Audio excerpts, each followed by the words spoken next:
мен көз ашқанды, Құдайға деңіз шүкірлер.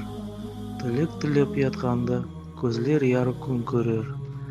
Ұзақ жолға шықсаңыз, тілеңіз жол Алладан. Артқа дайын қайтсаңыз, біліңіз кім жол ашқан.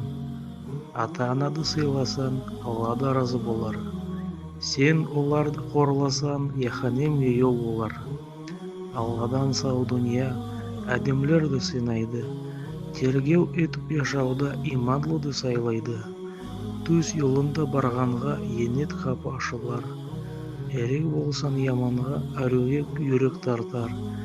Әр күнін салып бұрышты намаз қылу бескере.